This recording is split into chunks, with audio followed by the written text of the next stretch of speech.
Hey guys, welcome back to Luna and Dante Chats. We've got 3 big updates today, some global, some local, and one that might make you rethink Malaysia. Let's dive in. Alright, first up, Trump is back in the headlines with a renewed travel ban. On June 4th, 2025, he officially signed Proclamation 10949, which reinstates a ban on travelers from 12 countries and imposes partial restriction on another 7. The ban takes effect on June 9th. Let me be real. Labeling entire countries risk zones feels like a rerun of 2017, discriminatory and lazy. Totally get your reaction, but look at it from his perspective. This kind of move sells politically. Americans worried about security may feel safer, even if it's controversial. It's all about managing perceptions. Sure, but at what cost? This isn't just politics. It affects real people, students, families. It strains diplomacy too. Some affected countries are even retaliating already. Agreed, it's murky. But remember, this is campaign rhetoric. Execution may look very different if it happens. Still, the message is loud and clear. Trump's doubling down on his old hits. Alright, from bans in the US to some very questionable home privileges in Malaysia, let's switch gears.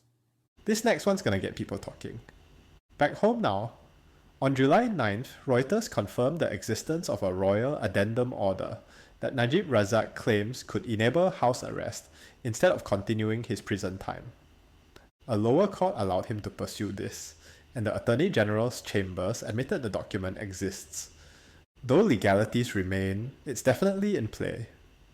Hold on, someone who stole billions might end up serving time at home? With aircon and Astro?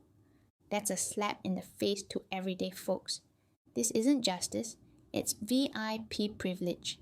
The government argues it's legal, citing the Prisons Act 1995 and restorative justice goals. They say it's meant to ease overcrowded prisons, not favour one person. Yeah, but if the addendum is real, that's not just easing overcrowding, that's preferential treatment.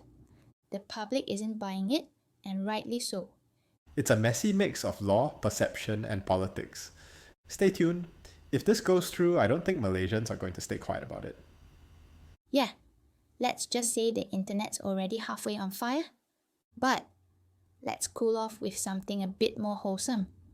A British family just decided Malaysia's the place to be, and honestly, it's kind of flattering. This came out early July and blew up on social media.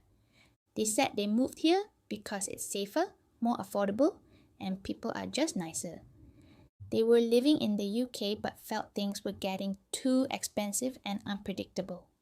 From fish and chips to nasi lemak, huh? Exactly. But seriously, it's wild to think how we often take this place for granted when outsiders actually see it as a haven. They were gushing about how they could afford a beautiful home here for less than what they pay for a tiny flat in London. It's kind of wholesome, and also a bit of a flex. But I do hope this doesn't turn into a trend that hikes up rent and food prices for locals. True. Gentrification is real. Still, it's kinda nice to be appreciated, right? Yeah, Malaysia boleh, but let's keep it balanced. Those are your updates, from global bans to local justice and expat life. What stood out to you? Hit the comments with your thoughts. We want to hear if you think these matters hit home, or sound like headlines and hype. If you enjoyed our chat, don't forget to like, subscribe, and comment down below. See you next week. See you next week.